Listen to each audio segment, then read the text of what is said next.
Welcome to Pagan Coffee Talk. If you enjoy our content, please consider donating and following our socials. So, Lord Knight, we had this topic come up not too long ago, right? Right. How do you want to start this? Well, there's a document that we use, and it's pretty much read almost every full moon or Sabbath or whatever. It's called the Charge of the Goddess. Right. So my curiosity is something that's said at the end of this document, which reads the following. For behold, I have been with you from the beginning, and I am that which is attained at the end of desire. What is the end of desire? Well, what is desire? And what do you obtain at the end of desire? These are the questions I have. All right, so let's try to examine this. Let's start with what is desire? Well, I mean, most people have a desire to live. Okay. All right. I mean, biological functions, you get someone smothers you or you're underwater, you fight like hell to get to where you can breathe again. Yes, you do. And it seems to be automatic. Like the whole entire, what is that? The diving reaction. Oh, what is that called? Where it like resets your heart rate and stuff. Yeah. Because this is such a shock to the body. Yeah. And you have it's not a volunteer control thing. No, it's not. So again, is that not desire? Yeah, I would say it is. I'd say it's a form of desire. Right. So let's look. Cambridge Dictionary defines desire as, well, not quite what we're looking for, but okay, to have a strong sexual attraction to someone. Not quite what we're going for here. Yeah, but a strong feeling that you want something. The strong feeling that you have to have something, as in the object of someone's desire. To want something strongly. Right. So yes. It's just to want. Well, we all want, but this. Well, again, according to this is a strong. Right. Again, like I was describing, the right. wanting to live, it's so strong in us that our bodies automatically do it without us telling it to. Right. Okay, so now we know what desire is. So what would be the end of desire?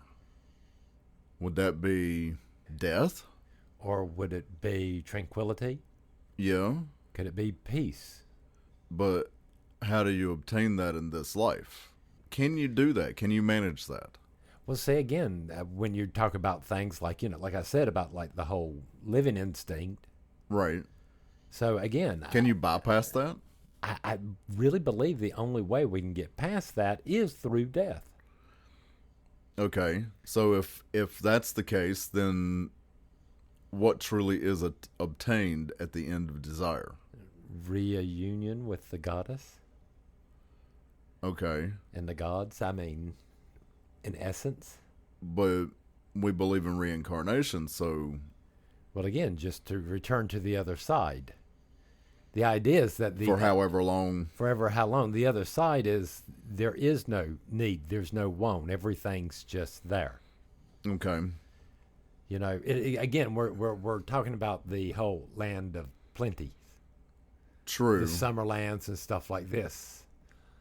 Living and desiring is supposedly supposed to be easier in these places because, well, it's just there. Right. The trees always bloom and give off fruit and food, and hunting's plentiful, and there's no actual struggle. Well, and I think that's pretty common throughout most religions. Yeah. That when you die, you go to a place where you want for nothing. Right. You have no desires because all your desires they're already met. They're already met. Quite literally everything. Now, I mean, well, I don't actually believe this like that. Mm-hmm. I believe you're going into more of an energy state and you don't need these things. That's why desire ends there. Okay. It's not required. You don't have to eat on the other side. You just sort of exist. So basically, I am that it is obtained at the end of desire. So it quite literally is a reunion of energies Right. back to the source for however long until we're reincarnated. Yes. I do not think ending desire in this state, you with me? Mm-hmm. As a living, breathing human, is something we can completely end. Okay. Because again, you have those basic desires. I mean, hunger's technically a desire, Technically. depending on how hungry you are. Right. If you're hungry, Well. so again, I'm like you. I'd have to say yes. What's attained at the end of the desire is death and rest.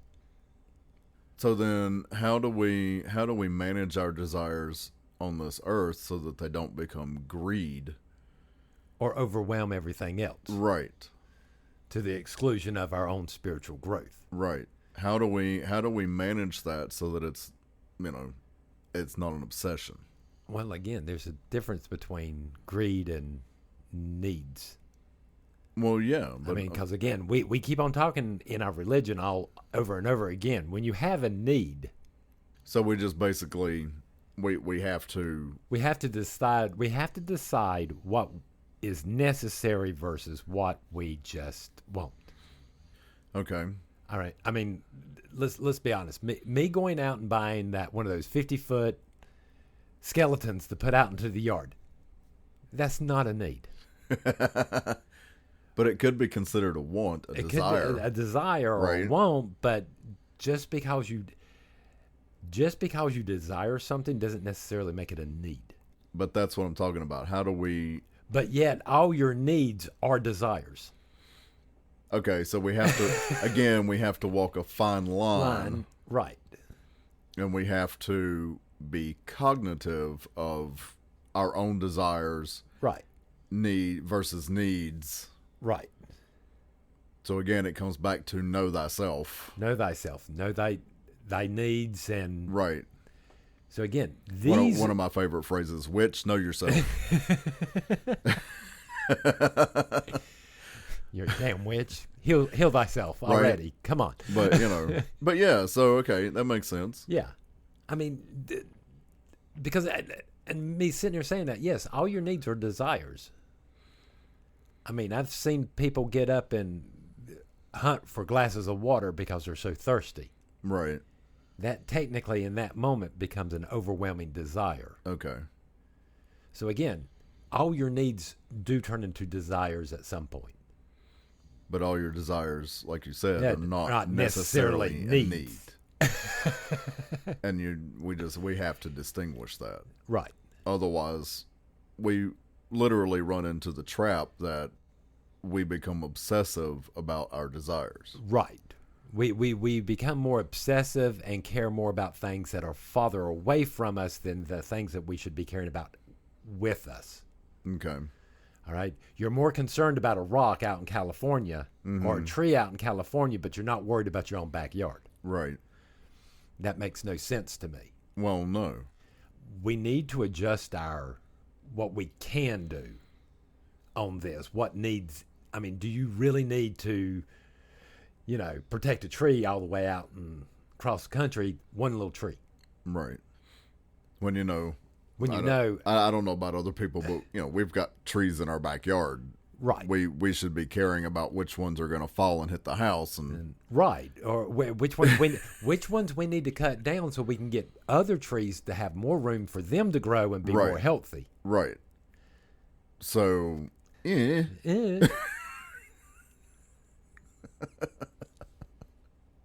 But yeah, again, pagan people, bless them, we're all passionate people. We are, yeah. But again, we have a tendency to let that passion override everything else. Yeah, in some cases we do, yeah. Yeah. And again, this is something we need to pull back on. We need to start to refocus on our families, on our temples, on our community. And there's any number of ways that you can do that. I Right. think you need to start with focusing on yourself. And like we were just saying, defining, especially if you find yourself in a position where you're having problems, deciding what to do, what you need versus what right. you And want, again, this then you need to examine yourself, and you need to to be able to define that before you can help take. RuPaul said it best. How in the hell are you gonna love somebody else if you can't love yourself? You know, if you don't, how are you going to help somebody else put their mask on if you can't? If you Right. don't have yours on, if you don't know how to do it, you can't help somebody else. right? So I think that's where you need to start. Yes. Well, I could be wrong. It's just my opinion, But I mean, I'm sorry with the way the economy is right now and blah blah blah, and people are having to make choices between medications and food. Right. All right, or certain things and other things. Which shouldn't be the case. All right, which shouldn't be the case, but it is a good time for us to start looking. What do we actually need? Mm-hmm. What are we wasting money on and time and effort on that's really not benefiting us in the long run? Right. Especially when money's tight. Yes. When money's tight, start making some cuts. What can we cut out? Do we really need that steak dinner? I know some people would argue. Yeah. I mean, we all enjoy our steaks, but it's you and I, we've cut back the red meat because it's just too damn expensive. Yeah. So it's not that we don't have it and we don't enjoy it, because we do, but we just don't have it as much. No. We stick with the cheaper meats and vegetables. And, we've started trying to grow our own vegetables, so that kind of helps. We More don't have, self-reliance, right? So I mean, again, it comes back to what can you cut out? What can you do to change and help yourself financially? Again, it's us sitting down and being honest with ourselves about our desires. Yes. All right. Again, I'm not sitting there telling you to get on the world and tell everybody everything in your head. You need to at least be honest with yourself. Exactly. All right. And again, I keep on going back to that over and over again. We have to start being honest with ourselves. I see so many times where people aren't doing that. Mm-hmm. They'll sit there and claim all this other stuff, and you're looking, I'm going, really? Are you really doing that? Right. I have to do that to myself all the time, because God, yes. I will gaslight myself in a heartbeat. Be like, I've been doing so good, and I've been doing this and that, and I'll sit back and I'll be like, I've been doing so good. I've been doing so good on my diet this whole entire time. I can eat that one brownie. Right. Things like that. Everybody needs a cheat day on their. No. The majority of the times I hear that's their fifth brownie. Oh. But I'm just saying, I do it to myself, and when I do it, I eventually sit back and I'll be like, you're lying to yourself, and you're lying to everybody else that you didn't do none of that. No. And then I have to face up to it. It is. That's definitely the hardest pill to swallow, is when you've gaslight yourself. Lord, is it ever? And as humans, we do it all the time. Oh yeah, we do it all the time. And again, it's something else we have to be aware of. Mm-hmm. I think that plays into knowing your needs and your desires, as well as knowing when you're fooling yourself. Hence the reason meditation is such a wonderful thing to do. Absolutely. I ain't said that in a while. No, you haven't. Meditation. What part don't y'all understand? You about ready for some coffee? I believe so. I saw a report the other day. Mm-hmm. All right. They have maybe found life on another planet. There's completely, of course, it's too far away to actually go look. Or of course it like is. That. Which then brings up this whole entire subject I've been wanting to approach on the podcast from a pagan point of view. What about aliens? Aliens. All right. Again, if we listen to the ancient alien people, the whole story of the Tuatha Dé Danann and how they showed up, I have to admit, to some extent, yes, could sound like a spacecraft landing. It could. Considering the whole entire thing is that there's a fog that came in from nowhere for 3 days. Once it cleared, there's this big city. Yeah. But then on the other hand, I hate to be this way. Back then, what did they consider a big city? Right. Was it the size of a football field? Or, you know. 2 football fields? What? I mean, you know, do you got like 1,000 people in town or something? Right. So I have to ask, what do you think? Do we believe in aliens? Do we believe that maybe the gods were actually ancient aliens, or do we believe they're actually gods like we've talked about? Well, I don't know that we can speak for the community on that. I don't think that we can. I don't even think we can speak for the coven on that. No. I think that's. Well, it's an interesting thing because, again, like It I said, is. you hear this stuff, and again, they're approaching on some of this stuff because, again, oh no, Thor was an alien, and really the Thor's hammer was this weapon, Right. Well, and you look at the Anunnaki. right? And then you look stories at about them. Well, you look at the stuff from India, from the I forgot what the Vera documents or something. That's supposed to. I don't remember the It's specific supposed name. to be diagrams of these Yeah. flying mana ships, Well, and even Egyptian hieroglyphs right? depict spaceships and Maybe or possibly. maybe possible aliens. Right. So yeah, I mean, throughout history, we've got the stories. We have the tales. Even in Christian artwork, Right. you see what appears to be Right. spaceships in the sky. You know, And all this other stuff. so Now we already know. First of all, let's state. First of all, most pagans I know, we believe our myths are nothing more than myths. right, All right, that they're nice stories. That basically there was a guy named Hercules. He was the strongest person in his village. People told the story over and over again to where he finally had to become the son of a god and and do all this mag. well, it's like that one uncle that caught the fish, and then before you know it, it's a whale. It's a whale. All right. Right. So we see myths that way. Could there have been aliens that actually showed up throughout time and influence our myths and legends about the gods? Maybe not stand in as the gods themselves, but Right. Well, I think it's entirely possible, and I think there is some truth if it is true, right? Like I kind of want to believe it is.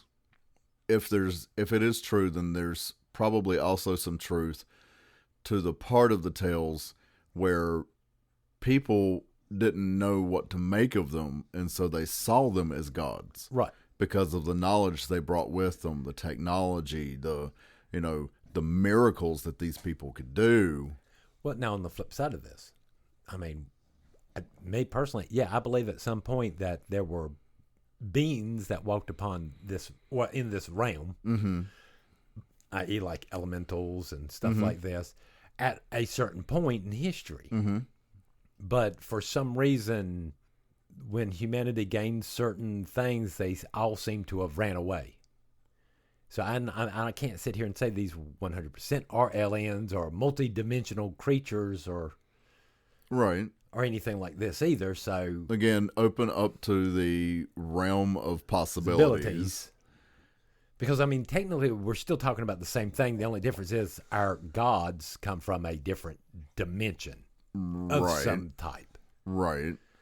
So those could still be considered aliens. They could. They very well could. I don't know how other people feel about that, though. I don't think it's something I've heard a lot of people talk about. But it is an interesting question. Well, I mean, because the way I look at it is, a soul's a soul. Doesn't matter, all right? And especially once you're on the other side. So, again, so are the gods in the same sense. Right. All right? Of course, they're part of the source, but it's there. I'm sorry, I've never seen anything in any pagan doctrine, documents that denounce the possibility of other life on other planets, like certain other religions do. Right. Yeah. No, I don't think I've ever seen that in... So again, us even talking about this, or maybe even it being a possibility, I don't see as a big uproar in the pagan community. No, not really. You would. I mean, if you went and suggested this type of idea to the Christian community, yeah, you'd be getting hair ripped out and people screaming. I don't know that it'd go that far, but yeah. Heretic. Maybe back in the early days of the church, but yeah. Again, I like to think that we are not alone in this universe. That the gods have some other side projects going on. Yes, absolutely. Yeah.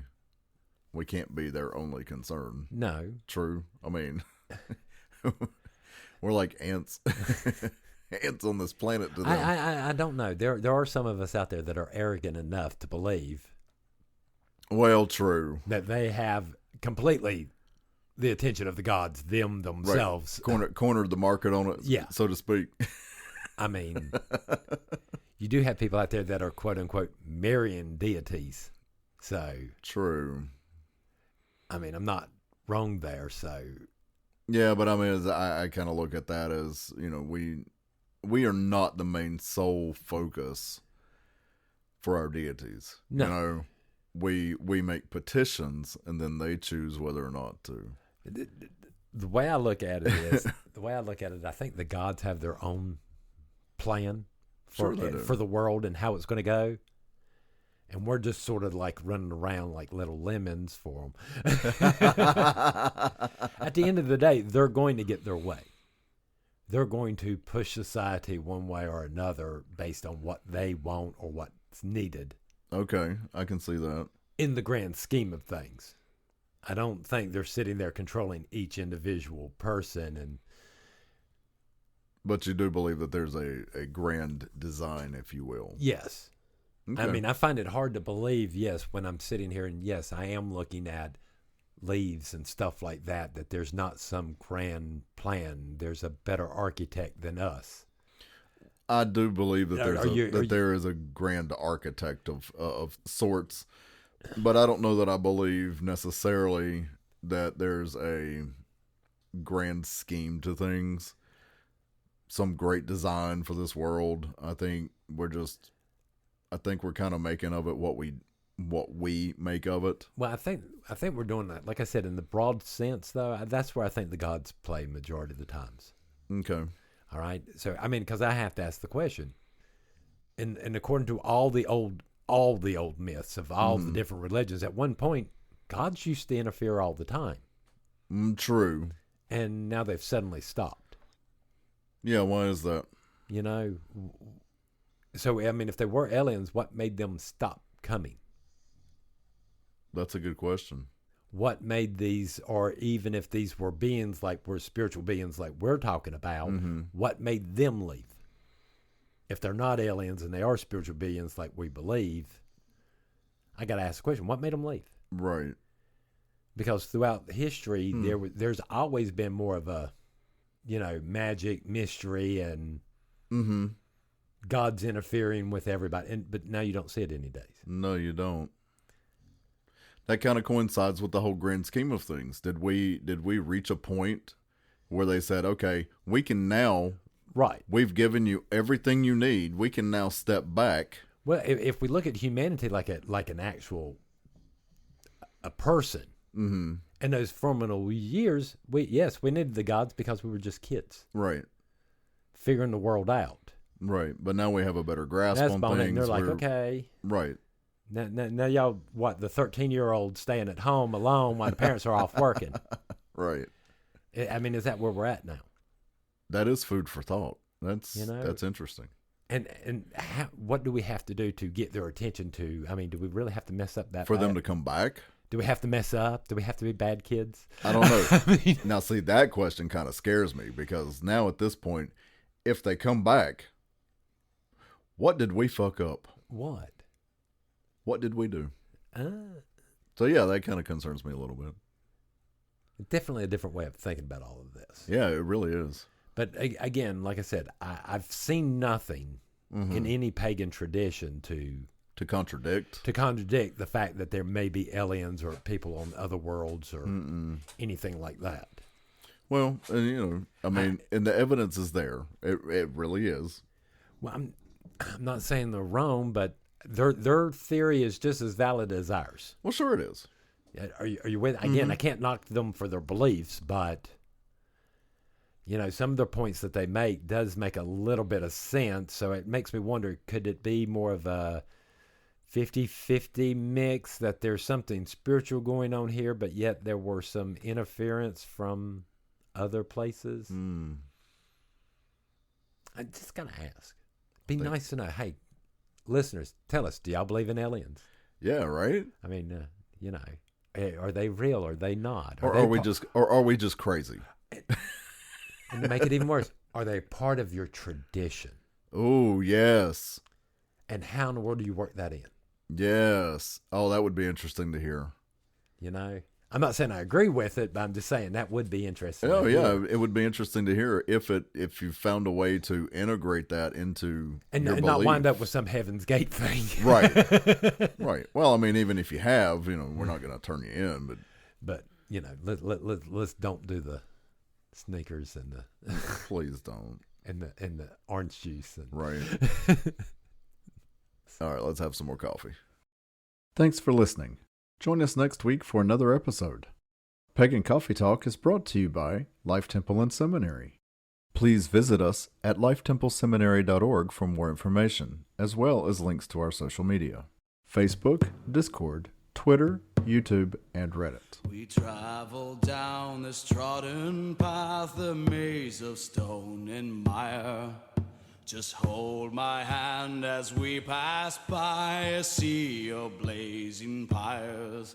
And so it is the end of our days, so walk with me till morning breaks. And so it is the end of our days, so walk with me till morning